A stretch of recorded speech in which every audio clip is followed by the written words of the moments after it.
आसु। ओम शांति शांति शांति। ईश्वर की असीम अनुकंपा से आप सभी लोग मेरे साथ जुड़े रहे। 73 कक्षाएं हम सब ने मिल करके योग दर्शन का जो इतनी कक्षाओं तक हमने अध्ययन किया, बहुत से विषय हमने पढ़े और एक सत्र ऐसा रखते हैं जिसमें जो कुछ चुनिंदा विषय है उस पे मैं कुछ विचार रखूंगा। फिर एक सत्र रखेंगे, सार्वजनिक सत्र। एक दो और कक्षाएं रखते हैं, एक ध्यान सत्र भी रखते हैं। तो इस तरह ये जो प्रकरण है आज समाप्त हो जाएगा, उसके बाद की स्थितियां बनेगी। तो मैं उम्मीद करता हूं आज योग दर्शन को समाप्त करते हैं, आइए यात्रा करते हैं। और जहां जहां प्रश्न आपको उठेगा, क्योंकि समाप्त है तो तत्काल आप पूछ लीजिएगा, क्योंकि विषयांतर कई बार हो जाता है। और आइए आज उस अंतिम बिंदु स्पर्श करते हैं। पूछ लो। हाँ जी, ये जो प्रश्न रखें। अभी ये संप्रज्ञात और असंप्रज्ञात समाधि का जो प्रश्न उठ रहा था, हाँ जी, आगे बोला था, तो ऐसा तो नहीं है कि संप्रज्ञात समाधि जो है वो पूर्ण अनुभव का विषय है, प्रैक्टिकल है, और उसको लिखना या शब्दों में कहना मुश्किल हो, शब्दों में व्यक्त के लो। यह भी एक तो पक्ष हो सकता है ये कारण रहा हो, मतलब ये कारण रहा हो कि वो ना लिख पाए। हाँ, यही है, क्योंकि मिठाई मिठास से भरपूर है। इतना कहने से मिठास का तो भान नहीं होता है ना। मिठास का, हाँ, मिठास को हम भाषा नहीं दे सकते, शब्द नहीं दे हाँ, सकते। बिल्कुल वही बात उसी तरह असंप्रज्ञात समाधि के साथ होगा। हाँ, तो निश्चित रूप से यही अभिप्राय रहा होगा आचार्य जी का, पतंजलि जी का। और बाकी भाष्यकारों ने किसी तरह लिपाई पुताई करके विषय की पुष्टि की है। वो तो ताकि देखते हैं अध्ययन करके कि किस तरह हम विषयों को समझ पाए हैं। और आज कुछ अंतिम बिंदु है, उस पर चर्चा करते हैं। अंतिम बिंदु में ये सूत्र आपको दिख रहा होगा, विशेष दोष दर्शन। विवेक ख्याति पर बड़ा बल दिया गया। तत्वतः विवेक ख्याति 3 प्रकार की नहीं होती है, विवेक ख्याति की 3 स्थितियां होती है। विवेक ख्याति तो एक है, लेकिन 3 स्थितियों में विवेक ख्याति हमें उत्तम मार्ग की ओर ले जाती है। प्रथम विवेक ख्याति तो हमें जो सामान्य विवेक ज्ञान होता है, और सामान्य विवेक ऑफ कर दो, म्यूट कर दो, जो सुनाई आ रहा है, बहुत हो रहा है। हाँ, सभी माइक म्यूट कर दीजिए। प्रथम विवेक ख्याति में जो सामान्य खन्ना जी का है, प्लीज म्यूट कर दो, आवाज बहुत शोर आ रहा है। चलिए सभी लोग माइक बंद कर दें। कांता जी प्लीज माइक म्यूट करिए। भूपेंद्र खन्ना जी, हाँ, खन्ना साहब भूपेंद्र जी माइक ऑफ करिए। भूपेंद्र जी माइक ऑफ करिए। चलिए आइए। तो विवेक ख्याति 3 प्रकार की नहीं होती है, विवेक ख्याति की 3 स्थितियां होती है। विवेक ख्याति एक होती है विवेक ख्याति, विशेष रूप से विवेचना करने की, समझ पूर्वक विवेचना करने की सामर्थ्य, करने की स्थिति, करने का जो प्रौढ़ अनुभव, उसी को विवेक ख्याति कहते हैं। तो प्रथम विवेक ख्याति में शब्द ज्ञान हमने जैसे अध्ययन किया, उसके अनुसार हम प्रकृति और पुरुष इन दोनों पे विचार उठाते हैं। फिर धीरे धीरे विशेषदर्शी विवेक ख्याति की स्थिति प्राप्त होती है, ये द्वितीय स्थिति है। इस विशेषदर्शी स्थिति में हम साक्षात्कार कर लेते हैं प्रकृति और पुरुष, जैसे हमने शब्द ज्ञान के अनुसार अनुभूति की थी। तो उस अनुभूति के अनुरूप हमें प्रकृति और पुरुष का यथार्थ अनुभव हम कर लेते हैं, वहां हमें अनुभव प्राप्त हो जाता है। ये विवेक ख्याति की दूसरी स्थिति। तीसरी स्थिति जस्ट आगे एक दो सूत्र के आगे कहेगा, या आज वहीं से पढ़ेंगे, उसको कहते हैं सर्वथा विवेक ख्याति। जो अंतिम सत्र होगा मैं उसमें पूछूंगा विवेक ख्याति की 3 स्थितियां क्या है। तो एक शाब्दिक ज्ञान से प्राप्त विवेक ख्याति, एक विशेष दर्शी विवेक ख्याति, और एक सर्वथा विवेक ख्याति जिसको कहते हैं निर्विप्लवा विवेक ख्याति, न डिगने वाली समझ। वहां से हम जो समझ हमारी प्रौढ़ हो गई है उस समझ को हम बदल नहीं सकते, ऐसी एक प्रौढ़ समझ हमें प्राप्त हो जाती है। तो उस विवेक ख्याति से हमारा परिवर्तन होता है। तो यहाँ हमने ये सूत्र मैंने इसलिए निकाला कि यहीं से आपको विषय स्पष्ट कराता हुआ चलूं। तो इसमें विशेष विवेक ख्याति से लाभ ये होता है कि हम आत्मा के विषय में जो हमारी जानकारियां थी वो धीरे धीरे निवृत्त हो जाती है। अब अगला सूत्र जो है, इसमें विवेक की अभिमुख हमारी यात्रा होती है, हमारा चित्त दौड़ता है, और कैवल्य चित्त में जो भी विचार उठता है, कैवल्य प्रमुख विचार उठता है कि इस कार्य को कर लेने से, इस कार्य में सिद्धहस्त हो जाने से, इस तरह कार्य को क्रियान्वयन करने से क्या हमें कैवल्य की प्राप्ति हो जाएगी। तो इस तरह की भावना से चित्त क्रियाशील होता है। चित्त शब्द से अंतःकरण यहाँ आपको लेना है, सारा अंतःकरण समुदाय है।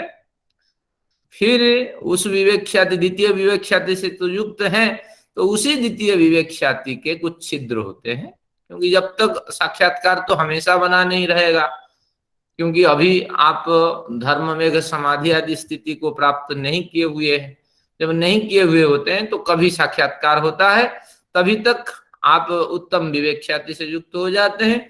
लेकिन साक्षात्कार से रहित हो जाने के बाद जैसे संसार में आपका व्यवहार होता है, नौकरी में जाना है, व्यवसाय चलाना है, और क्या करना है, खेती करनी है, तो इस तरह कार्य में जैसे व्यापृत हो जाते हैं तो कहीं ना कहीं त्रुटियां हो जाती है। तो जब त्रुटियां हो जाती है तो भिन्न भिन्न ज्ञान प्रवेश कर जाता है, भिन्न भिन्न विचार तर्क वहां उपस्थित होकर के आपके कर्मों को बिगाड़ देते हैं, क्योंकि संस्कारेभ्य अभी संस्कार मौजूद है, संस्कार नष्ट नहीं हुए हैं। तो इसके लिए ये भिन्न भिन्न प्रत्यय उत्पन्न होते हैं द्वितीय विवेक ख्याति की समझ होने पर भी।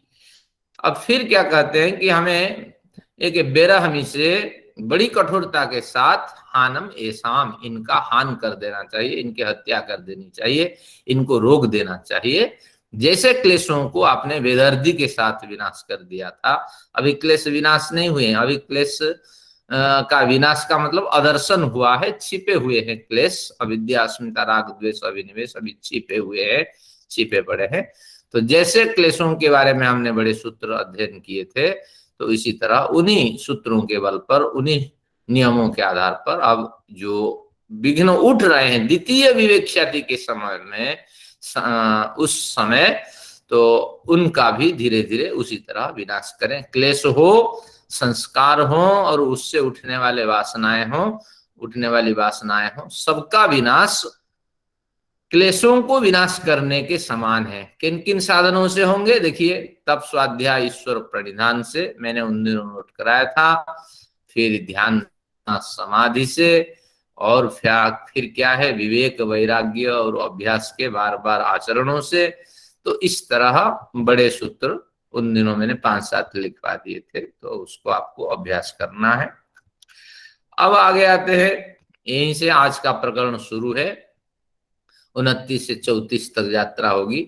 अब देखिए, प्रसंख्याने अपि अकुशिदस्य प्रसंख्याने प्यकुशिदस्य सर्वथा विवेक ख्यातेर धर्म मेघ समाधि। बड़े लोग यहाँ त्रुटि कर लेते हैं कि धर्म मेध कह देते हैं, धर्म मेध कभी नहीं कहना, धर्म मेघ कहना।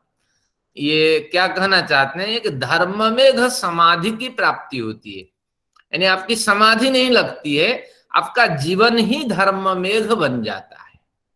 धर्म जिसे हम कहते हैं, किसे धर्म कहेंगे ना, धर्म का मतलब है धृति, क्षमा, दम, अस्तेय, शौच, इंद्रिय निग्रह, धी, विद्या, सत्यम, अक्रोध। ये सामान्य एक मनुष्य के पास ये सामान्य गुण होने चाहिए, इन्हीं से उनको हम मनुष्य कहते हैं। वो मानविकता को जगाने वाले गुण होते हैं, ये होने चाहिए। इसके साथ फिर यम नियम को हम जोड़ देते हैं, ये भी धर्म के लक्षण में आते हैं, क्योंकि सार्वभौम महाव्रत इनको कहा गया है। किसी भी भूमि में आप हो, किसी भी धर्म मत पंथ संप्रदाय में हो, यम नियम तो आपको पालन करना चाहिए। तो यम भी 5 हैं। कौन कौन है? अहिंसा, सत्य, अस्तेय, ब्रह्मचर्य, परिग्रह। नियम क्या है? शौच, संतोष, तप, स्वाध्याय, ईश्वर प्रणिधान। ये सब धर्म के श्रेणी में आते हैं। ये धर्म आपके जीवन में, जैसे आज अनुराधा जी ने बढ़िया काव्य श्रृंखला में प्रस्तुति दी थी, कि आपके जीवन में ये वृष्टि बन करके बरस जाते हैं। अब जहां रहते हैं वो भी धर्मानुकूल आवास होता है। आप जो भी कमाते हैं धर्मानुकूल कमाते हैं। आप जिनसे व्यवहार करते हैं धर्मानुकूल और समयानुकूल। क्योंकि अभी हमने पढ़ा था, एक बढ़िया सूत्र हमने पढ़ा था, किसमें? इस प्रकरण में, सिद्धि के प्रकरण में, क्षणतत् क्रमयोः संयमात् विवेकजम ज्ञानम। जो विद्वान होते हैं क्षण और उसके क्रम में संयम करते हैं। तो इसलिए विद्वानों के पास विवेकज ज्ञान होता है, समय के वो पक्के होते हैं। तो तभी आप विद्वानों को समझने का यत्न करेंगे। तो क्षणतद क्रमयोः संयमात्, समय कैसे बीतता जाता है, कैसे परिवर्तन होता है, और निर्धारित समय पे हमें करना है, किस समय वानप्रस्थि लेना है, किस समय संन्यास लेना है, या हमें संन्यास वानप्रस्थि लेने की स्थिति न हो तो हमें गृहस्थ में प्रवेश ही नहीं करना है। तो ये सारा जो कार्य है ये विद्वान निर्धारित करता है। ये विवेकज ज्ञान के कारण उसको विद्वान कहते हैं। तो अब क्या कहते हैं कि जो भी कार्य हमारे जीवन में होंगे वो धर्म पूर्वक होंगे। मानो धर्म मेघ बन करके, वृष्टि बन करके, बारिश बन करके, वो जो धर्म है वो हमें स्निग्ध कर रहा होता है, वह धर्म हमें गिला कर रहा होता है, भिगा रहा होता है। वो धर्म हमारे जो उद्देश्य है उसको चरितार्थ कर रहा होता है। तो ऐसा जो जीवन है उसका नाम है धर्म मेघ समाधि। तो इस तरह ये जीवन का कथन है। बड़े लोग इसको कहते हैं नहीं, जब जब वो ध्यान लगाता है तो धर्म मेघ समाधि की प्राप्ति होती है। हम मना नहीं करते, वो भी ध्यान जब लगाता है धर्म मेघ समाधि की एक विशेष एकाग्रता के साथ उसको ध्यान लगता है, इसके अतिरिक्त उसका जीवन ही धर्म मेघ बन जाता है। तो किस स्थिति से बनता है अभी कहेंगे। प्रसंख्याने, अब संख्यान शब्द लेते हैं। संख्यान का मतलब ख्या कथन के अर्थ में प्रकथन, संख्यान भली भांति कहना, ये संख्यान है। प्रसंख्याने भली भांति कहने। क्या भली भांति कहने? भली भांति तो वही कहता है, सांख्य दर्शन हम पढ़ते हैं, समाप्ति की ओर सूत्र है। सांख्य का मतलब है प्रकृति पुरुष के विवेक ज्ञान को जो दर्शन भली भांति बता देता, उसी का नाम सांख्य है। क्या प्रकृति पुरुष का विवेक ज्ञान है? कि भैया 26 तत्व तो है ही, तो जो 26 तत्व है उनमें 23 तत्व जो है वो विकृति के रूप में हमें प्राप्त होते हैं, और जो 3 तत्व है प्रकृति, पुरुष और जीवात्मा, तो ये जो 3 तत्व है ये पुरुष और प्रकृति से संबंधित तत्व है। मूल प्रकृति एक तत्व है, विकृति बन करके वो 23 प्रकार की सृष्टि बनाती है। क्या क्या सृष्टि एक बार स्मरण करें, संख्या में हमने पढ़े, जो लोग जुड़े थे क्या क्या पढ़े ना। प्रकृति से महत्त्व 1, अहंकार 2, अहंकार से 16 इंद्रियों का निर्माण, तो ये 16 में से अहंकार से 11 इंद्रियों का निर्माण, तो 5 तन्मात्राओं की अवस्थिति, तो ये 16 अहंकार से 16, और अहंकार से पूर्व महतत्व और स्वयं अहंकार, ये बने 18 तत्व, और फिर 5 तन्मात्राओं से 5 भूतों का निर्माण, तो 8 5 13, ये विकृति है। इनको विकृति क्यों कहते हैं?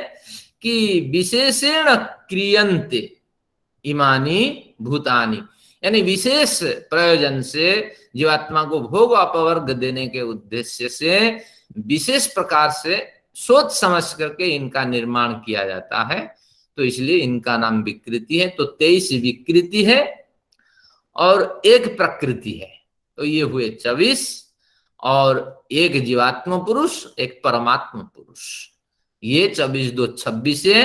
और इसी को सांख्य पंचविंशति गण कह करके जात्याम जाता एक वचनम, उन्होंने पुरुष को एक मान लिया, एक वचन में जीवात्मा का कथन उस विशेष रूप से करता है, परमेश्वर का बीच बीच में कहीं कथन करता है। तो सांख्य में जिसे 25 कहा गया उसके अंदर भी 26 छिपा हुआ है, योग में भी यही 26 छिपा हुआ है। तो प्रसंख्यान से ये बिल्कुल स्पष्ट हो गया कि प्रसंख्यान की स्थिति में भी, अपि का मतलब प्रसंख्यान की स्थिति में भी, जब भली भांति शाब्दिक ज्ञान से आगे बढ़कर विशेष दर्शी विवेक ज्ञान से वो प्रसंख्यान को प्राप्त कर जाता है, 26 तत्वों को भली भांति समझ जाता है, सभी तत्वों का भली भांति अनुभव कर लेता है। साक्षात्कार का मतलब ईश्वर साक्षात्कार कहे या प्रकृति का साक्षात्कार कहे, वो कोई आदमी नहीं कि आप देख सकें, तो केवल ही उनका एक अनुभव होता है। जैसे हवा है उसका अनुभव हो पा रही है, जैसे हमारे इलेक्ट्रॉन है, हाँ, जैसे हमारे जो एक्सरे है, तो वो दिखाई नहीं पड़ती हैं, लेकिन उनका अनुभव होता है, उससे होने वाली जो क्रियाएं हैं तो वो संपादित हो जाती हैं। तो ऐसे एक प्रौढ़ अनुभव होने लगता है, तो उसी अनुभव को हम साक्षात्कार करते हैं। तो प्रसंख्यान की स्थिति में, इसी प्रसंख्यान की स्थिति भी एक सिद्धि है। हमने अध्ययन किया था, जिनके पास पेन है वो पॉइंट को नोट करें, कहां हमने अध्ययन किया था प्रसंख्यान की स्थिति ना, 3.49 में हमने अध्ययन किया था प्रसंख्यान की स्थिति। 3.50 में फिर इसका समाधान दिया था कि प्रसंख्यान नामक जो सिद्धि है इसको भी छोड़ देना चाहिए। जिनके पास पुस्तक है वो निकाल करके देखें एक बार, फिर आगे बढ़ेंगे। 3.49, तो उसमें एक सूत्र मिलेगा, सत्व पुरुषान्यता ख्याति मात्रस्य, सत्व पुरुष अन्यता ख्याति, अन्यता यानी भिन्नता, सत्व यानी बुद्धि तत्व या प्रकृति तत्व, पुरुष यानी जीवात्म तत्व, तो इन दोनों की भिन्नता मात्र से, अन्यता मात्र से, इन दोनों की भिन्नता के बारे में पर्याप्त ज्ञान हो जाने पर तो क्या क्या स्थिति होती है, कहते हैं सर्वभावाधिष्ठातृत्व, सर्वज्ञातृत्व। तो सर्वभाव अधिष्ठातृत्व यानी मैंने जैसे कामना की, देखो वो कामनाएं पूर्ति हो गई। मेरे मित्र भी मेरे साथ इस तरह कामना, मित्रों ने भी कामना की थी, देखो उनकी नहीं हुई, मेरी हुई। तो ईश्वर की बड़ी कृपा है, मैं ईश्वर का बड़ा प्रिय पात्र हूं। अंदर से ये भावना हो जाती है, भले ही हम ऊपर से कहते रहे ईश्वर की बड़ी कृपा है मेरे पर, लेकिन अंदर से ये भावना बनी रहती है, हम कंपेयर कर लेते हैं। फिर आगे सर्वज्ञातृत्व, मैंने सब समझ लिया, देखो जब जब मैंने प्रयत्न किया कुछ तो कुछ अनुभव हुआ, हाँ, तो निश्चित रूप से प्रकृति को भी मैं अनुभव कर पा रहा हूँ, उसके व्यक्त अवस्था को भी अनुभव कर पा रहा हूँ, अव्यक्त अवस्था को भी अनुभव कर पा रहा हूँ, जीवात्मा का भी मुझे थोड़ा अनुभव हो रहा है।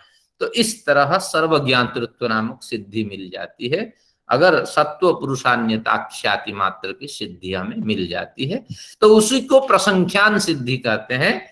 तो ये भी एक दोष है। फिर आगे 50 में 3.50 सूत्र में देखिए, उसने उसको मना किया, तद वैराग्यादपि दोष विजक्षय कैवल्यम, कि उसमें भी वैराग्य उत्पन्न होना चाहिए। वैराग्य यानी चाह, अनासक्ति भावना होनी चाहिए, क्योंकि दोष बीजक्षय कैवल्यम, ये भी एक दोष का बीज है। क्योंकि जैसे आपके क्लेश होते हैं, तो इस तरह ये संस्कार भी, जो सिद्धि के संस्कार भी, ये दोष के बीज हैं। इनका जब क्षय हो जाएगा तो निश्चित रूप से कैवल्य की प्राप्ति होगी। अभी उन्होंने कहा, अभी आपके अंदर द्वितीय विवेक्ष्याति की स्थिति चल रही है, विशेष दर्शी विवेक्ष्याति, और उसमें अनेक संस्कार भी हैं, साथ में ये दो जो सिद्धियों के संस्कार ये प्रबल है। तो प्रसंख्यान की स्थिति प्राप्त कर लेने पर भी अपि अकुशिदस्य, कुशिद शब्द का मतलब ब्याजखोर, सूदखोर। बड़े लोग सूद लगाते हैं, पैसे, जिनके पास पैसे हैं, पैसे जिनके पास नहीं, निर्धनी को लगाते हैं। तो उनका उद्देश्य क्या है कि पैसे से ही पैसे कमाए जाते हैं। 10%, 5% जैसे व्यापार होता है, रोजाना लेना है तो 15% 20% तक भी पैसे मिल जाते हैं, और जब कहे तब पैसे मिलेंगे, लेकिन शाम को उतने ब्याज आपको दे देंगे। तो तात्पर्य हुआ कि उनकी भी यहाँ राग होता, उनका भी राग होता है, उनकी भी आसक्ति बनी रहती है पैसे के पीछे। तो जो आसक्ति से युक्त व्यक्ति है वो सुदखोर है। तो इसलिए यहाँ सुदखोर व्यक्ति का कथन हुआ। मनुस्मृति में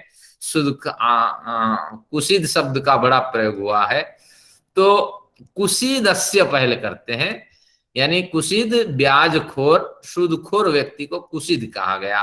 तो उसको यहाँ लाक्षणिक अर्थ लेंगे कि जो आसक्ति युक्त व्यक्ति है वही कुसीद है। और प्रसंख्याने अपि अकुसीदस्य, यहाँ अ भी निकल जाएगा प्य से। तो जब अकुसीद आप हो जाते हैं, जब ब्याजखोर की स्थिति आपकी नहीं होती है, यानी जब आप राग रहित हो जाते हैं, लक्षण से अर्थ खींचेंगे, एक अर्थ जरूरी नहीं शब्द वही अर्थ देगा। तो यहाँ जो प्रासंगिक अर्थ है ब्याज नहीं है, बल्कि जैसे सूदखोर की प्रवृत्ति होती है कि मुझे मिल जाए, या दोबारा अगर आपने नहीं दिया ब्याज तो मैं पैसे नहीं दे सकता। तो उसी तरह जब राग रहित साधक हो जाता है, अकुसिद जब हो जाता है, किसमें? प्रसंख्यान नामक सिद्धि में, सर्वभावाधिष्ठातृत्व, सर्वज्ञातृत्व, बाकी जो संस्कार उसको नष्ट कर देता है, लेकिन ये दो संस्कार बड़े लंबे समय तक साथ में चलते हैं। तो इन दोनों संस्कारों से जब वो राग रहित हो जाता है, अकुसीद हो जाता है, तो फिर क्या होता है कि एक दूसरी स्थिति उसको भी प्राप्त हो जाती है, सर्वथा विवेक ख्याते है। जब उसको सर्वथा विवेक ख्याति की प्राप्ति हो जाती है, यहाँ सर्वथा शब्द का अर्थ दृढ़ विवेक ख्याति की प्राप्ति हो जाती है। जो समझ उसने बड़े लंबे समय से शब्द ज्ञान के माध्यम से, साक्षात्कार के माध्यम से उसने जिस समझ को प्राप्त किया था, अब वो समझ इतना प्रौढ़ हो जाता है, दृढ़ हो जाता है कि वो उसका भी उस समझ के अनुसार ही व्यवहार करने लगता है। तो ऐसे साधक को धर्म मेघ समाधि की स्थिति प्राप्त हो जाती है, उसका जीवन धर्म मेघ समाधि से युक्त हो जाता है, सारी धार्मिक प्रवृत्तियां वृष्टि बन करके बरस जाती है। पिछली कक्षा में एक बढ़िया साधक ने प्रश्न रखा था कि धर्म मेघ समाधि क्या है, कहाँ इसकी चर्चा है। मैंने भी सतीश आर्य जी के ग्रंथ अध्ययन किया आपकी प्रेरणा से, लेकिन कहीं कुछ नहीं मिला। अब मैं इसको समझा देता हूं, क्योंकि विद्वानों ने इस पे इतना श्रम नहीं किया, किसी तरह टीका टिप्पणी हो जाए, मैं योग दर्शन के भाष्यकार हूं, कहाँ तक मुझे इस विषय को स्पष्ट करना है। तो अब धर्म मेघ समाधि को मैं खोलता हूं, तो आप बारीकी से इसको सुनिए। ये क्या समाधि है, कैसी स्थिति हमें होती है। यहाँ दो कंडीशंस लगा दिए कि सारी सिद्धियां, सारे संस्कार नष्ट हो चुके होते हैं, और सारे जो हमारे क्लेश होते हैं वो सुप्त हो चुके होते हैं, राग रहित साधक हो गया होता है। जो प्रसंख्यान में उन्होंने अध्ययन किया था वो प्रसंख्यान दृढ़ बन करके उसके जीवन को अभी सक्रिय बनाने वाला होता है। धर्ममेघ समाधि की स्थिति प्राप्त हो जाती है। ऐसी स्थिति में धर्ममेघ समाधि को खोल देते हैं। देखिए, आप सात्विक वातावरण में रहते हैं, उदाहरण लेते हैं हमारे खन्ना साहब। सात्विक वातावरण में रहते हैं, लेकिन सात्विक वातावरण में है, सत्वगुण प्रधान है, रजो और तमोगुण वहां विद्यमान है या नहीं? बिल्कुल विद्यमान है। उदाहरण ले लीजिए, क्या सब्जी आज बनी है? संडे है ना, ज्यादातर धार्मिक लोग पनीर सब्जी बनाते हैं। सब्जी का नाम पनीर सब्जी है, लेकिन केवल पनीर नहीं है उसमें क्या है? मसाले भी है, पानी भी है, और जो योग्य मटेरियल है वो उसके अंदर है। तो यानी पनीर का मतलब सत्वगुण है। आपका जीवन सत्वगुणमय है। आप सोच चिंतन करते हैं सत्वगुण वाला, रहते हैं सत्वगुण के आवास में, सारा कार्य न्याय पूर्वक आप करते हैं। इसके होते हुए भी दो गुण अभी दबे पड़े हैं। पनीर की सब्जी होती हुई भी पनीर की सब्जी में और बड़े सारे मटेरियल पड़े हुए हैं। दो गुण, ये रजो और तमह गुण वहां गौण होके विद्यमान रहते हैं, अगर सात्विक जीवन है तो आप नहीं कह सकते कि रजोगुण तमोगुण के चक्कर में मैं नहीं फंसूंगा। रजोगुण तमोगुण नहीं होंगे तो आपके जीवन में आपकी सब्जी में मधुरता नहीं आएगी, आपकी सब्जी बढ़िया नहीं बन सकती, आपका जीवन बढ़िया नहीं बन सकता है। अगर सत्वगुण से बंधे हैं, तात्पर्य है कि अभी भी रजो और तमोगुण से भी आप बंधे हुए। तो ऐसी स्थिति में वो समझता है गुण ही बंधन का कारण है। पता नहीं कब ये बीजेपी सरकार गिर जाए और कांग्रेस का उठ जाए, आम आदमी का उठ जाए, तो कहीं चाचा भतीजा और बहन की सरकार उठ जाए, मायावती की सरकार। तो इसलिए वो समझता है कि इस गुण का भी मुझे कोई प्रयोजन नहीं है, इस गुण का भी मुझे त्याग कर देना। सत्वगुण सरासर बंधन का कारण होता है। सत्वगुण से हम हटेंगे कैसे? जब हमारे पास दृढ़ विवेक ख्याति होगी, तो उस दृढ़ विवेक ख्याति के कारण हम क्या करेंगे कि संसार से धीरे धीरे अलग होते जाएंगे, होते जाएंगे, होते जाएंगे। और धीरे धीरे जो साधक लोग संसार से अलग हो जाते हैं, संसार में सत्वगुण का वातावरण होने पर भी वो एक एकांत स्थान का चुनाव करते हैं और घर छोड़ के भाग जाते हैं, या साधना के लिए वो उसी में लगे रहते हैं। और जब व्यक्ति मोह का त्याग कर देता है तो धीरे धीरे सत्वगुण भी उससे छूट जाता है। हम छोड़ नहीं पाते हैं सत्वगुण को, क्योंकि हमें बीमारी की समस्या दिखाई पड़ती है, बुढ़ापा की समस्या दिखाई पड़ती है, अन्न कष्ट की समस्या दिखाई पड़ती है, हम छोड़ नहीं पाते हैं। लेकिन जो साधक इसमें प्रयत्नशील होते हैं वो धीरे धीरे इस मार्ग को भी त्याग करके आगे बढ़ चुके होते हैं। अब बात रही महिलाओं की बात, पुरुष लोग तो कर लेंगे, सत्वगुण से परे हो जाएंगे।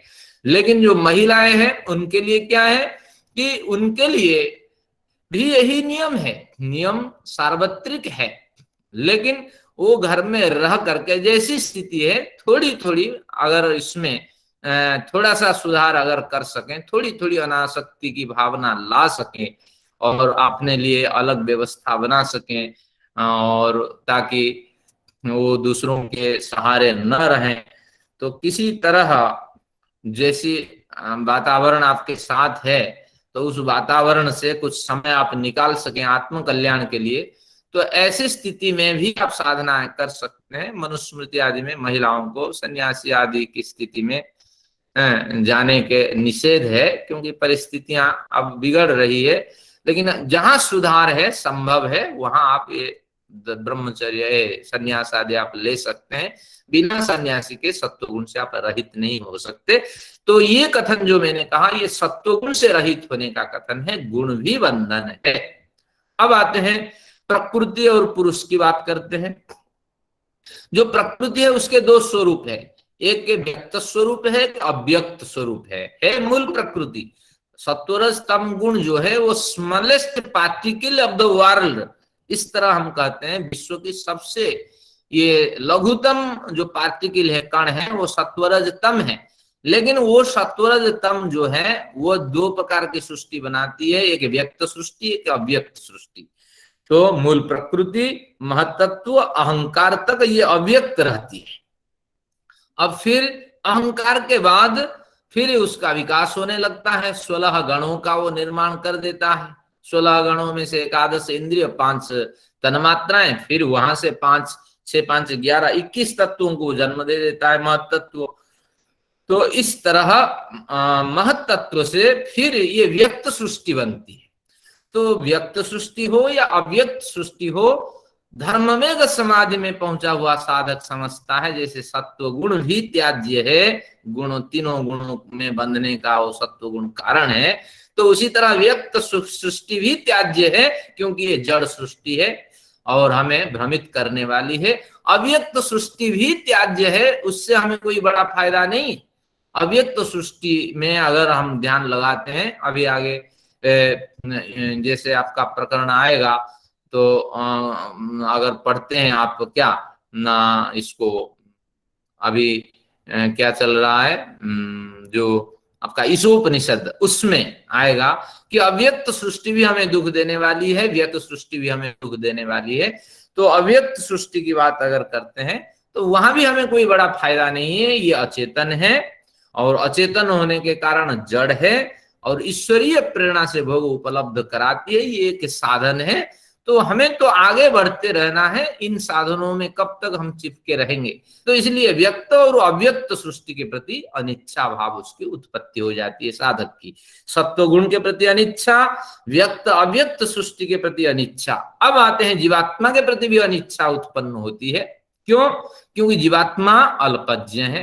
अरे वो क्या जाने, प्रलय हो जाए और बेहोशी की स्थिति में पड़ा रहेगा, अरे इसके पास है क्या औकात, जब साधन ही नहीं है, कुछ समझ ही नहीं है उसको। हमारा छांदोग्य उपनिषद कहता है शरीरम वा वसंतम, शरीर वा वसंतम प्रिया प्रिय स्पृशतः। शरीर न रहने पर न प्रिय का ज्ञान होगा न अप्रिय का ज्ञान होगा। वो कहाँ जा रहा है उसको समझ ही नहीं होगी, और कहाँ जाना है उसकी समझ ही नहीं होगी। जब शरीर, स्थूल शरीर मिलेगा तभी प्रिय अप्रिय का ज्ञान होगा। बड़े विद्वान इसको समाधान करते हैं, नहीं नहीं, वो उस खोल में यानी अंतःकरण समुदाय में चिपका हुआ भी ज्ञान होता है उसको, सुख दुख का, लेकिन नहीं है। हमारे प्रमाण है शरीरम बा वसंत, अथवा शरीर को अवसंत, शरीर को प्राप्त न करता हुआ वो प्रिया प्रिय स्पृशतः, प्रिय और अप्रिय का ज्ञान नहीं कर पाता है, भयंकर बेहोशी में चला जाता है। क्योंकि सारी ऊर्जाएं तो रहती है लेकिन छोटी सी उसकी समझ है, छोटा सा ज्ञान है, उससे क्या कर लेगा। तो इसलिए ये जीवात्मा हमें कहीं नहीं पहुंचाने वाला है, अल्पज्ञ एक देशी है। यहाँ भी बड़ा विवाद होता है कि एक जगह रहता है, कुछ साधु संत होते हैं वो कहते नहीं चारों ओर घूमता है। हमें कोई इसमें प्रमाण चाहिए, एक जगह रहता है कि चारों ओर घूमता है ना, ये हमारा तर्क है, ये हमारा विचार है, हमें उसमें कुछ फंसना नहीं है। अल्पज्ञ आप समझिए वो शरीर के अंदर घूमे या एक जगह रहे, ये कोई विवेच्य विषय नहीं है। यहाँ तो विवेच्य विषय है कि वो एक देशी है, शरीर के अंदर घूमने पर भी तो छोटी सी जगह पे वो घूम रहा है, कोई बड़ी जगह थोड़ी है। अगर एक जगह वो रह जाए तो भी हमें कोई हानि नहीं है, वो अल्पज्ञ है और एक देशी है। और क्या इसमें है कि परतंत्र है, भयंकर परतंत्रता है उसमें, क्योंकि कर्म के हिसाब से उसको फल मिलता है, और कब मरना, कब पैदा होना, कहाँ जाना पता ही नहीं है, कब उसको बेहोशी मिल जाती है, कब उसको मुक्ति का सुख मिल जाता है। तो भयंकर परतंत्रता है जीवात्मा में। तो क्यों परतंत्रता है, वो सतीश शास्त्री इसमें तर्क देते हैं, मैंने उनका ग्रंथ पढ़ा था, तो वो कहते हैं परतंत्रता नहीं है, बल्कि इसको समझना उसकी औकात ही ऐसी है। जिसकी औकात जैसी है, जिसने पढ़ा लिखा नहीं है, कुछ जाना ही नहीं, ऑफिस में बैठ के काम कर सकता, तो उसको तो झाड़ू पकड़ाया जाता है, भैया तू जिंदा रहना है तो झाड़ू लगाओ, चपरासी का काम करो। तो इसीलिए परतंत्रता नहीं है। सतीश शास्त्री समाधान लगाते हैं, वो कहीं भी उनके ग्रंथ मैंने पढ़ के देखा, किसी भी सिद्धि के विपरीत नहीं जाते हैं, किसी भी चर्चा को विपरीत नहीं मानते, सबको साथ में लेके चलते हैं। अच्छी भावना है, लेकिन साधक को हमेशा पैनी नजर रखनी चाहिए। परतंत्रता तो है उसमें, लेकिन उस परतंत्रता के कारण वो दुखी रहता है और स्वतंत्र होना चाहता है। जो उसकी संभावना है उसी के साथ जीना तो स्वतंत्रता। तो अब उसमें अल्पज्ञता, एक देशी और परतंत्रता, और इसमें क्या है ना, मलिन अंतःकरण से युक्त है, हमेशा मलिन अंतःकरण से युक्त रहता है। और वो अंतःकरण मलिन न होने पर साथ छोड़ेगा ना। अगर अंतःकरण है तो शरीर में अभिधारण, नए शरीर धारण करने की अभी संभावना है। तो इस तरह मलिन अंतःकरण से युक्त है और आनंद से रहित है। तो इत्यादि गुणों के कारण अब जीवात्मा समझता है, धर्म मेघ समाधि की स्थिति में पहुंचने के बाद समझने वाला भी जीवात्मा है, और बुद्धि वृत्ति के जो सात्विक अंश है विवेक के माध्यम से वही समझ रहा है कि अब मुझे मेरे जो अस्तित्व है उससे कोई बड़ी सफलता सिद्धि नहीं मिलने वाली है। अब मैं इस अस्तित्व को साधन बना करके उस आनंद घन परमेश्वर में मुझे एकाग्रता स्थापित करनी है। और एक प्रमाण मिलता है हमारे तैत्तिरीय उपनिषद में, रसो वै सह ईश्वर रसमय है, अर्थात आनंदमय है। रस का मतलब रस आस्वाद, कि आस्वादन के योग्य जो होता है वही रस है। सब उसको ग्रहण करना चाहते हैं, भले ही बीमारी आदि होने के कारण आप ग्रहण न कर पाते हो, शुगर आदि के कारण, लेकिन ग्रहण करने की बड़ी रुचि होती है। क्या बालक, क्या युवा और क्या वृद्ध, रस को सब ग्रहण करना चाहते हैं। रस आस्वादे, आस्वाद योग्य होता है, और वो आनंदमय रस है ईश्वर।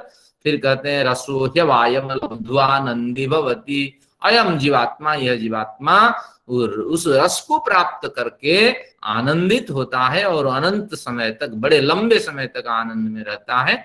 तो इसलिए वो चाहता है कि मुझे व्यक्त अव्यक्त सृष्टि से कुछ नहीं मिलना है, सत्व गुण से भी कुछ नहीं मिलना है, रजस्तम से तो ऊपर जा चुका होता है, और जीवात्मा से कोई बड़ा प्रयोजन उसका नहीं रहता, साधन मात्र प्रयोजन रहता है। जैसे हमारा घर में रहना एक प्रयोजन होता है और हम अपने दिनचर्या, अपनी धार्मिक साधना में व्यस्त रहते हैं, तो उसी तरह वो जीवात्मा को साधन अब मानने लगता है, तो परमेश्वर में प्रतिष्ठित हो जाता है। तो ये सिद्धि जो है, इसी का नाम है धर्ममेघ समाधि। तो ये समझ लेना चाहिए, ये इतनी लंबी यात्रा के बाद ये स्थिति मिलती है। तो हमारी प्रसंख्यान में रुचि हटना और राग रहित हो जाना और पूर्ण विवेक ख्याति, इसको कहेंगे प्रौढ़ विवेक ख्याति, परिपक्व विवेक ख्याति से युक्त हो जाने पर ऐसी ऐसी स्थिति प्राप्त होती है और हमारा जीवन धर्म में एक समाधि हो जाती है, और यही खत्म हो जाती है आपकी संप्रज्ञात समाधि। ये सबसे ऊंची अवस्था है। लेकिन अभी संप्रज्ञात समाधि समाप्त होने पर दो स्थितियां और हमें प्राप्त होगी जो धर्ममेघ समाधि से हमें मिलती है। ततः क्लेश कर्म निवृत्ति ही, तुरंत ही क्लेश कर्म के जो आपके पुर्जे लगे हुए थे, जो साधन लगे हुए थे, इनकी निवृत्ति हो जाती है। क्लेश क्या है? अविद्या, अस्मिता, राग, द्वेष, अभिनिवेश, ये क्लेश बीच में आते हैं और फिर आखिर में हमें छोड़ के चले जाते हैं। अविद्या तो भयंकर अविद्या है जो बंधन का कारण है, तो इसलिए अविद्या से हमारा वास्ता बड़ा भयंकर है। मुक्ति लोक से जब आएंगे तो जितनी अविद्या के कारण जितने कर्म हुए हैं वो प्रतीक्षा करके बैठे होंगे, फिर उस कर्म में फंस जाएंगे। और जहां से समझ उत्पन्न हुई तो ईश्वर की कृपा से फिर हमारी समझ प्रौढ़ होती जाएगी और नई समझ के साथ, धार्मिक समझ के साथ हमारा विकास होगा, हमारी यात्रा होगी। और फिर वहां से आने पर जो भी हमारे क्लेश के कारण, अविद्या के कारण उत्पन्न कर्म संस्कार है, उसको भोगने के लिए फिर हमें नए जन्म लेना पड़ेगा, नया जन्म। तो ये क्लेश हो गया, अविद्यादि क्लेश है। और कर्म क्या है? कर्म को भी समझना है। कर्म 4 प्रकार के हैं, मैंने बताए थे योग दर्शनकार के हिसाब से। एक शुभ कर्म, एक अशुभ कर्म, एक शुभ और अशुभ यानी मिश्रित कर्म, ये 3 कर्म है। और साधकों के लिए एक कर्म है, न शुभ है न अशुभ है, एक विलक्षण कर्म। तो अब अशुभ कर्म यानी पाप कर्म साधक अब नहीं करता, क्योंकि पहले तो पाप कर्म छोड़ चुका होता है।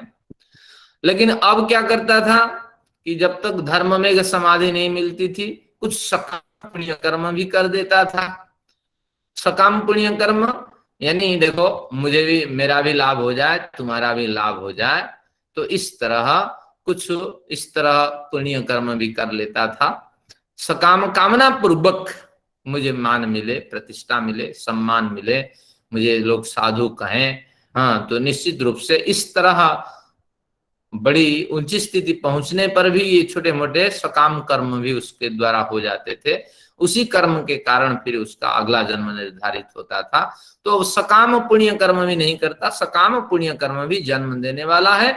अगर एक बार जन्म मिला, कोई इसमें गारंटी नहीं आप पुण्यात्मा हैं, अगला जन्म आपका पुण्यात्मा का मिलेगा, कोई जरूरी नहीं। 1000 तरह के व्यक्तियों से आपका संबंध होगा, फिर आप हजारों के ऋणी होंगे। एक तो माँ बाप के ऋण चुका नहीं पाएंगे, फिर जिन जिन से व्यवहार होगा तो उनके आदान प्रदान के कारण आपका कर्माशय भर जाएगा। तो जन्म ही दुख देने वाला है, समझ लें, चाहे पाप जन्म हो।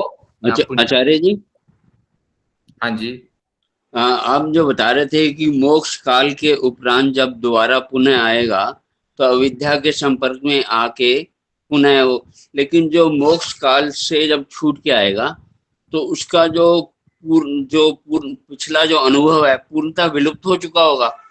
हाँ। जो उसमें अनुभवहीन होके पुनः फिर जो है अविद्या से जाके जुड़ेगा, तो पूरा पिछला अनुभव बिल्कुल खत्म, जो उसने मोक्ष में सुख प्राप्त किया।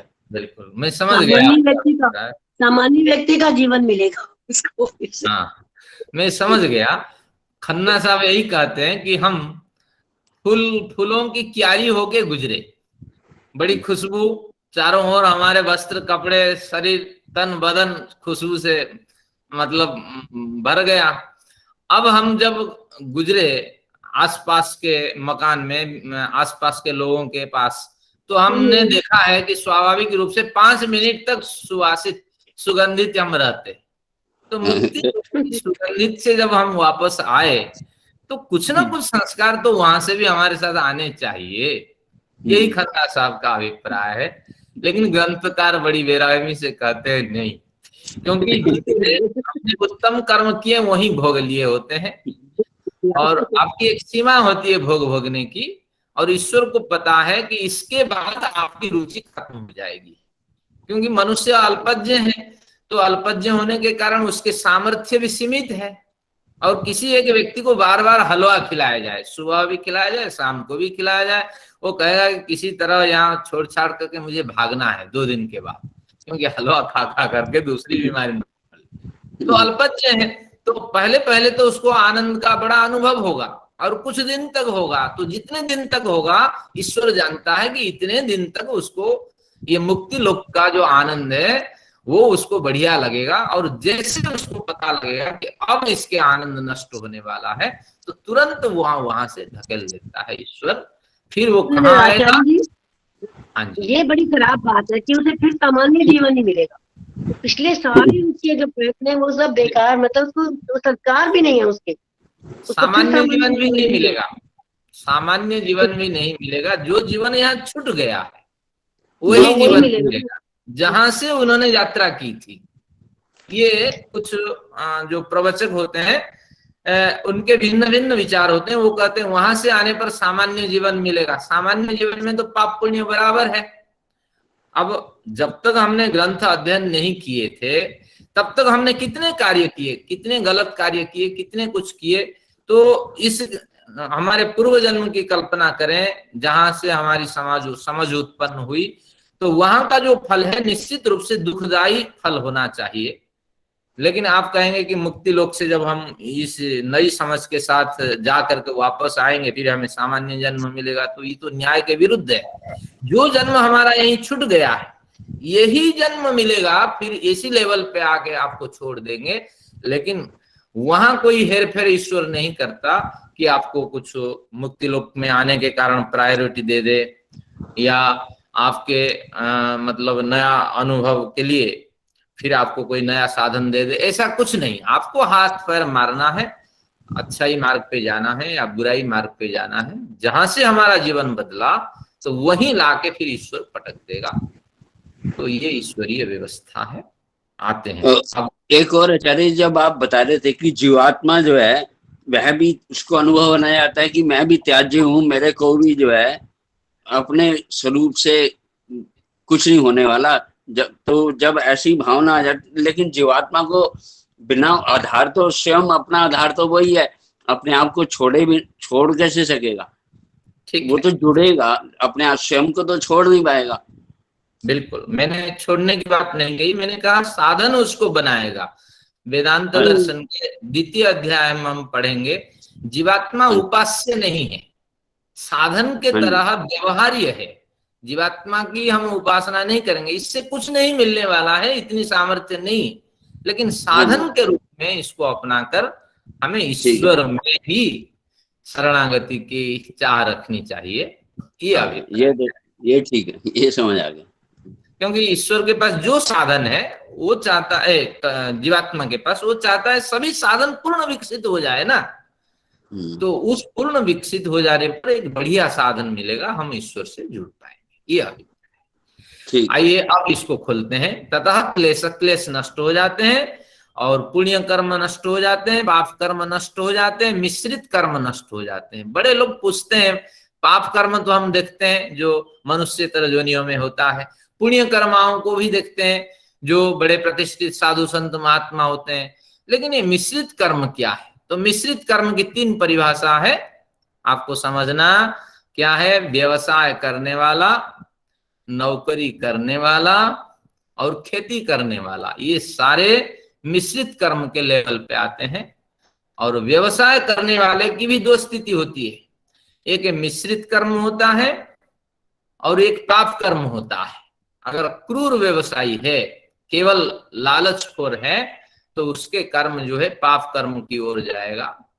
और नहीं तो अगर आम व्यवसायी है, वो भी समाज को मजबूत करता है, समाज में आपदा के समय पे सहायता करता है, कम शोषण करता है, लागत मूल्य से थोड़ी बहुत अधिक वो बढ़ाता है, तो उसका भी कर्म आपका मिश्रित कर्म में जाएगा। तो व्यवसायी पाप कर्मा है, मिश्रित कर्मा है, और हम सब नौकरी करने वाले और खेती करने वाले जो हैं ये मिश्रित कर्म के व्यक्ति हैं। तो हम चाहते हैं कि पुण्य कर्मा बने और फिर धर्म मेघ समाधि से युक्त होकर के क्लेश कर्मों की निवृत्ति करें। तो ये कुछ बढ़िया प्रकरण स्पष्ट हो गया। तो आप कहेंगे हम तो नौकरी करते हैं, क्यों हमें मिश्रित कर्म कहते हैं? क्योंकि नौकरी की जो सीमाएं होती है वो पूरी हम पालन नहीं कर पाते, कहीं त्रुटि रह जाती है। हाँ बोलिए। एक थोड़ा सा मेरी संदेहात्मक बुद्धि हो रही है कि ठीक है। एक तो होता है स्वर्ग में जाना, एक होता है मुक्त होना। तो जब हम स्वर्ग में जाते हैं तो वो क्रम मुक्ति है, और वहां से हम वापस आते हैं कर्म भोग करके। परंतु जो मुक्ति है जिसमें जीवात्मा और परमात्मा एक हो जाते हैं, उसमें पुनः कैसे आ सकता है आदमी? वो तो फिर प्रलय के अनंतर ही वो जन्म लेगा। बढ़िया तो प्रश्न आप है। कहते हैं कि मुक्ति के बाद वो फिर आता है, तो वो मुक्ति शब्द गलत है, फिर वहां पर उसको मुक्ति कहना ही नहीं चाहिए। चलिए मैं इसको स्पष्ट कर देता हूँ। बढ़िया आपने प्रश्न रखा। हमने स्वर्गवासी शब्द सुना है, तो मैडम जी की शब्दावली में क्रम मुक्ति एक है, एक निर्बाध मुक्ति है। इस तरह दो परिभाषा होगी, स्वर्ग प्राप्ति और मुक्ति प्राप्ति। मुक्ति में निर्बाध सुख की प्राप्ति, और क्रम मुक्ति का मतलब है स्वर्ग सुख की प्राप्ति। स्वर्ग का मतलब है कि विशेष सुख की जहां प्राप्ति होती है, स्व सुखम, इस अभिप्राय से है सुखम गच्छति इति स्वर्ग। विशेष सुख की जहां प्राप्ति होती है, पुण्यात्मा आदि के शरीर में, बड़े धर्मात्मा आदि के शरीर में जो विशेष सुख की प्राप्ति होती है, उसी को हम स्वर्ग कहते हैं। स्वर्ग मुक्ति का अभिप्राय नहीं है, लेकिन पर्यायवाची के रूप में बहुत लोगों ने इसको इसकी कल्पना की है। लेकिन स्वर्ग एक विशेष सुख का स्तर है। और अब मुक्ति की बात करते हैं। क्रम मुक्ति में हमें उत्कृष्ट जन्म प्राप्त करना है, पुण्यात्मा आदि के जन्म, और जिनके केवल कर्म में शरीर होता है। सांख्य दर्शन में 4 प्रकार के शरीर बताया था कि एक कर्म में शरीर है, और एक भोग योनि है, और एक कर्म योनि है, एक उभय योनि है। उभय योनि। हाँ, तो भोग योनि प्राणी जो है वो मनुष्यतर प्राणी है। कर्म योनि के जो प्राणी है वही स्वर्ग प्राप्ति में पहुंचने वाले प्राणी है। स्वर्ग का मतलब विशेष सुख से जो युक्त है। 3 प्रकार का जन्म बताया था। एक कर्म, हाँ हाँ हाँ, मैं अभी बताता हूँ। कर्म योनि, भोग योनि और उभय योनि, 4 प्रकार के शरीर में उन्होंने अनुसयी शरीर का कथन किया था सांख्य शास्त्र में। तो 4 प्रकार के शरीर हैं, बिल्कुल स्मरण हो आया। तो अब कहते हैं कि स्वर्ग से अभिप्राय है पुण्यात्मा आदि का शरीर। अब मुक्ति की बात करते हैं। यद्गत्वा न निवर्तन्ते तद्धाम परमं मम, जहां जाने के बाद दोबारा नहीं आते हैं वही परम धाम है मुक्ति। तो इत्यादि सुक्ति के बल पे बहुत से लोग प्रश्न करते हैं कि ईश्वर के साथ मिल जाना है, वहां आना नहीं है। लेकिन ये सिद्धांत के विपरीत है। वेदांत दर्शन आदि में इसकी बड़ी चर्चा है। अगर सब वहां मुक्ति लोक में पहुंचेंगे, तो अगर सब पहुंचेंगे, जीवात्मा की संख्या कितनी है? अनंत है। लेकिन ईश्वर के सामने वो शांत है या नहीं? ईश्वर उनको गिन सकता है या नहीं? अगर गिन सकता है तो मान लीजिए कई अरब खरब साल, कई कल्पों के बाद, अरब कल्पों के बाद सारे जीवात्मा मुक्ति लोक में पहुंच जाएंगे या नहीं? जब पहुंच जाएंगे सारी सृष्टि व्यवस्था बिगड़ जाएगी। तो इसलिए ये सिद्धांत ग्राह्य नहीं है। दूसरा सिद्धांत, जीवात्मा अगर ईश्वर में विलीन हो जाए और सत्ता समाप्त हो जाए तो ये पूरा सृष्टि का जो कंसेप्ट है वो भी खत्म हो जाएगा। और जीवात्मा जो स्थूल है, परमात्मा अतिशय सूक्ष्म है, आकाश की भांति। आकाश भी परमात्मा के अंदर होता है। तो जो स्थूल वस्तु है, जैसे पृथ्वी है, वह आकाश में विलीन नहीं हो सकते। पृथ्वी आकाश में विलीन नहीं हो सकती, पृथ्वी आकाश में आश्रित हो सकती है। तो उसी तरह जीवात्मा स्थूल है, वो परमेश्वर में कभी विलीन हो नहीं सकता। तो इसलिए परमेश्वर में थोड़ी देर के लिए आश्रित हो सकती है ये आत्मशक्ति व जीवात्मा शक्ति। तो ये इसका कथन है। तो इसलिए यहाँ सृष्टि का, जगत का मतलब गतिशील ये सृष्टि है। यहाँ कोई स्थिर नहीं है, कहीं किसी का विलय नहीं होता है। सब थोड़ी देर के लिए रूपांतरणों को प्राप्त करते हैं, फिर अपने मूल।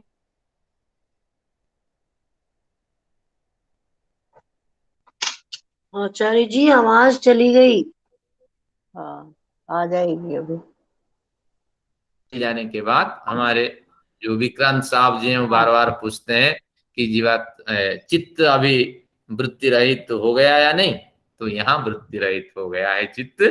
क्लेश कर्म निवृत्ति, सारे क्लेश और कर्म अब मतलब समाप्त ये है हो कि जाते हैं। आश्रित होती है, वो मुक्त नहीं होती। यही हुआ ना हाँ अभिप्राय? हाँ, लेकिन बड़े आश्रित होती। लंबे समय तक इसका हाँ, कथन ऐसे बहुत होता लंबे है, समय। जैसे जैसे आपकी नौकरी लग गई, आपके बच्चों ने हाँ कहा नौकरी लग गई बेटा, पक्की या कच्ची बताओ। तो पक्की हाँ, नौकरी लग गई। कहाँ नौकरी पक्की होती है? तो 25 साल, 30 साल, 35 साल के बाद हाँ नौकरी आपको छोड़ना पड़ता है। तो जिस तरह लंबे समय की जो नौकरी है वो पक्की होती है, तो उसी तरह लंबे समय के निवास को हम मुक्ति कहते हैं। और इतना लंबा समय कि हम गिनती नहीं कर सकते। और जब हम उब जाते हैं तो ईश्वर को पता लगता है कि उबने की स्थिति इसकी आई। तो फिर वो वहां से निकाल करके, भैया पुनर्मुसिको भव, फिर तुम वही चूहे बन जाओ जहां से तुम्हारी यात्रा हुई थी। एक कथा सुना या नहीं? एक चूहा लंगोटी काटता रहा, साधु का। पुनर्मूषिका भव, हाँ पुनर्मूषिका भव। मुझको भाव। बिल्कुल, साधु का लंगोटी काटता रहा। एक चूहिया काटती रही। तो साधु सोचे अरे ये लंगोटी काटती रही, आप देखो यहाँ कोई नहीं है, चलो इसको एक आदिम बना लेते हैं। अब संयोग से वो एक महिला सुंदर युवती बन गई। युवती बन गई तो खाना बना के तैयार है, साधु के ऊपर हावी है। आप मेरे पिता हो, आप मेरे पति हो, आप मेरे सब हो, आप मेरे से विवाह करो, शादी करो। साधु परेशान हो गया। फिर अगला दिन साधु ने कहा पुनर्मुसिको भव, फिर तुम वही चुहिया बन जाओ, काम खत्म, काट लो 2-4 लंगोटी, किससे फिर मांग लेंगे। तो तात्पर्य यही है कि ये जीवात्मा तुम्हारी औकात यही है, फिर तुम अपनी जगह चले जाओ। तो ये इसकी स्थिति है। अब आते तो हैं और एक आपने आपने जो आचार्य जी, जीवात्मा को स्थूल कहा, वो ये है कि परमात्मा की अपेक्षा तुलना में। वो स्थूल हाँ है। बिल्कुल, मतलब सूक्ष्मतम यही तो वही हुआ ना, परमात्मा शक्ति ही हाँ, सूक्ष्मतम है और उसके बाद सभी बिल्कुल। तो उत्तरोत्तर। वैशेषिक दर्शन में ठीक। स्थूल सूक्ष्म की कल्पना होती है। पृथ्वी हाँ से सूक्ष्म जल है, जल से सूक्ष्म जो है वह तेज है, तेज से सूक्ष्म वायु है, वायु से सूक्ष्म आकाश है, आकाश से सूक्ष्म जीवात्मा है, जीवात्मा से सूक्ष्म परमात्मा है। तो इस तरह इसकी तो कल्पना। आचार्य जी एक बात और है, ये प्रकृति, जीवात्मा और परमात्मा तीनों ही अनादि हैं। तो परमात्मा ने तो प्रकृति और जीवात्मा को नहीं बनाया, तो ये तो अलग, इनका अस्तित्व ही अलग है। तो हाँ जीवात्मा अलग, परमात्मा में विलीन थोड़ी होगी, उसका आनंद ले सकती है खाली, क्योंकि हाँ खत्म तो हो नहीं सकती, वो तो अलग अस्तित्व है उसका, परमात्मा हाँ ने तो बनाया ही नहीं। और एक बिल्कुल बात ये भी है कि अगर प्रकृति को परमात्मा ने नहीं बनाया, तो क्या उसके अंदर वो जो सृष्टि को उत्पन्न करने की क्षमता जो है, वो फिर परमात्मा वो उसमें डालता है? प्रकृति को तो नहीं बनाया उसने, पर प्रकृति में सारी क्षमता मौजूद है प्रकृति को, सृष्टि को उत्पन्न बिल्कुल करने की। तो परमात्मा क्या करता है फिर? उसका बटन दबाता है खाली। बढ़िया है। आपका मकान है, आपके मकान में हम किराएदार हैं, तो आप हमारे पर नियम लागू करेंगे या नहीं कि भैया देखो मैं साधु संत महिला हूँ, 10 बजे भैया हमारे घर में घुस जाना, नहीं तो नौकरी यहाँ छोड़ के चले जाना, मकान छोड़ के चले जाना, यहाँ मीट मछली नहीं खाना, दोस्तों को नहीं बुलाना। तो जब आश्रित है जीवात्मा और प्रकृति परमेश्वर में, तो परमेश्वर सर्वज्ञ है, तो अनुकूल समय पर वो प्रेरणा उत्पन्न करता है, उसका संपूर्ण प्रकृति में और जीवात्मा में उसका संपूर्ण प्रवेश है, तो कंपन उत्पन्न करता है, उस हिसाब से फिर सृष्टियां बनती हुई चली जाती है, फिर बिगड़ जाती है। तो ये है आश्रय और आश्रित का संबंध है। तो हम थोड़ी देर के लिए ईश्वर में शरीर रहित होकर के आश्रित हो जाते हैं। अभी भी तो आश्रित हैं, लेकिन सशरीर आश्रित हैं, प्रकृति से शरीर लेकर के अभी आश्रित हैं। तो ये कुछ है। तो यहाँ कुछ बढ़िया पंक्ति होगी, ये पंक्ति में आपको केवल पढ़ देता हूं, समय तो हो गया है। हाँ, अब इसको देखिए, ये जो इसी जो सूत्र है ततः क्लेश कर्म निवृत्ति वाला सूत्र है, उसी की पंक्ति, ये महत्वपूर्ण कुछ पंक्तियां हैं। तल्लाभाद विद्याद क्लेशाः तल्लाभात, उसके लाभ से, किसके लाभ से? धर्म मेघ समाधि के लाभ से। तल्लाभात अविद्यादय क्लेशाः समूलकाशम कसिता भवति, मूल के साथ ये कसित हो जाते हैं, विनाश को प्राप्त हो जाते हैं, नष्ट हो जाते हैं। कुशला कुशलाश्च कर्माशयाः, यहाँ कर्माशयाः, ये कर्माशय नहीं जो दग्ध बीज हो जाए, वो कर्माशय नहीं, जो कर्म के संस्कार है वह है।